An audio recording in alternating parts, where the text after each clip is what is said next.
యేసయ్యా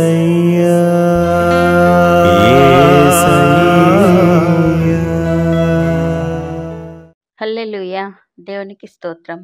ఈ వాక్యం వింటున్న వారందరికీ యేసుప్రభు వారి నుండి ఆశీర్వాదం, ఆరోగ్యం, ఐశ్వర్యం, సంతోషం, సమాధానం, నిరీక్షణ కలగాలని ప్రార్థిస్తూ, సమస్త మహిమ, ఘనత, స్తోత్రం యేసుప్రభు వారికే చెల్లిస్తూ, ఈరోజు మనం పరిశుద్ధ గ్రంథం నుండి మార్కు సువార్త 9వ అధ్యాయం 38వ వచనం చదువుకుని ధ్యానించుకుందాం. అంతటా యోహాను బోధకుడా, ఒకడు నీ పేరున దెయ్యములను వెళ్ళగొట్టుట చూచితిమి. వాడు మనలను వెంబడించువాడు కాడు గనుక వానిని ఆటంకపరచితిమని చెప్పెను. ఈ మధ్యకాలంలో విశ్వాసుల మధ్య ఐక్యత అంతగా కనిపించడం లేదు.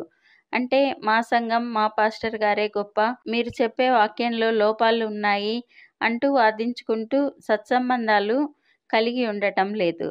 ఇది యేసుప్రభు వారికి చాలా బాధ కలిగించే అంశం. ఆయన సేవ కొరకై ఆయన అనేక మంది దైవజనులను అభిషేకించి ఒక్కొక్కరిని ఒక్కొక్క రీతిగా వాడుకుంటారు.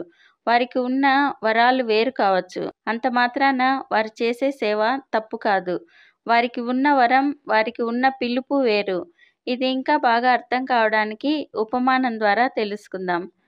ఒక సంఘానికి కొన్ని ఏండ్లుగా వెళ్తున్న కొంతమంది విశ్వాసులు వారి ఏరియాలోనే ఒక కొత్త సంఘాన్ని చూస్తారు. ఈ సంఘం మనం ఎప్పుడు చూడలేదే, అక్కడికి ఒకసారి వెళ్దామని వెళ్తారు. అక్కడ ఉన్న పాస్టర్ గారు అనేక మందిని స్వస్థపరుస్తూ దయ్యాలను వెళ్ళగొడుతూ కనిపిస్తారు. అది వీరు ఇది మన సంఘంలో చూడలేదే, అంటే ఇది తప్పు బోధ అని ఆ సంఘంలో ఉన్న వారికి, పాస్టర్ గారికి ఇబ్బంది కలిగిస్తారు. ఆ తర్వాత రోజు వారి పాస్టర్ గారిని కలిసి జరిగిందంతా ఆయనకు చెప్పినప్పుడు ఆయన అలా చేయడం తప్పు. యేసుప్రభు వారు ఒక్కొక్కరికి ఒక్కొక్క పిలుపునిస్తారు.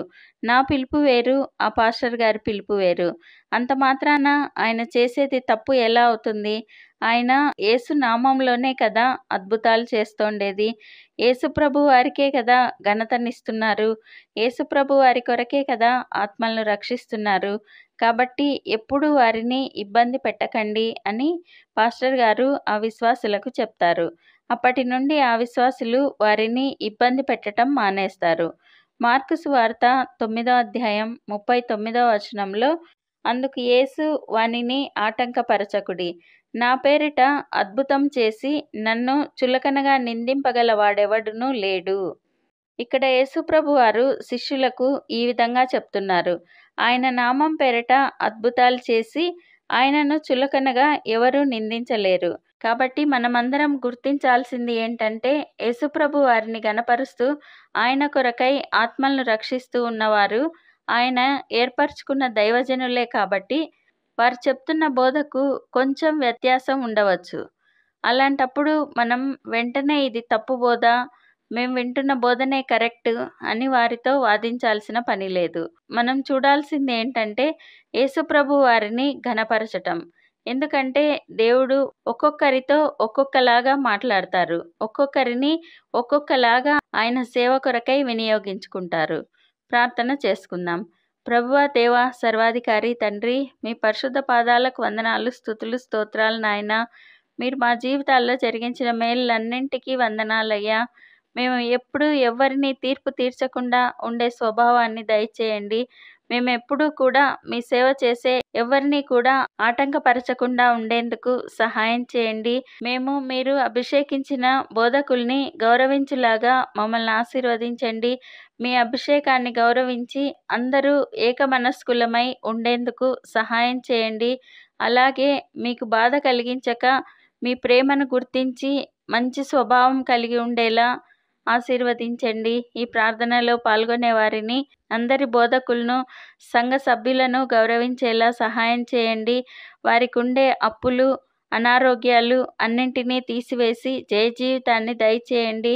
వారిని అన్ని రంగాలలో అభివృద్ధి పరచండి. మేమందరం ఈ దేశానికి, ఈ ప్రపంచానికి ఆశీర్వాదకరంగా ఉండులాగున ఆశీర్వదించమని నజరేయుడైన యేసుక్రీస్తు నామంలో ప్రార్థిస్తున్నాం తండ్రి. Amen. Thank you Jesus. God bless you. ప్రతిరోజు మీ కామెంట్స్ చూస్తున్నాము. మీకోసం కూడా రోజు ముమ్మారు ప్రార్థిస్తున్నాము. భయపడకండి, దిగులు పడకండి, కృంగిపోకండి. యేసుప్రభు వారు తప్పక విడుదలనిస్తారు. ఆయన మహాకృప మనతో ఎల్లప్పుడూ ఉంటుంది. Amen. Thank you Jesus. God bless you. మేము మా ఛానల్లో అందించిన ఇతర వీడియోలను కూడా తప్పకుండా చూసి మీ మిత్రులకు షేర్ చేయగలరు.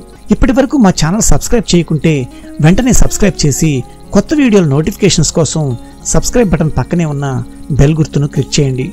అందరికీ వందనాలు.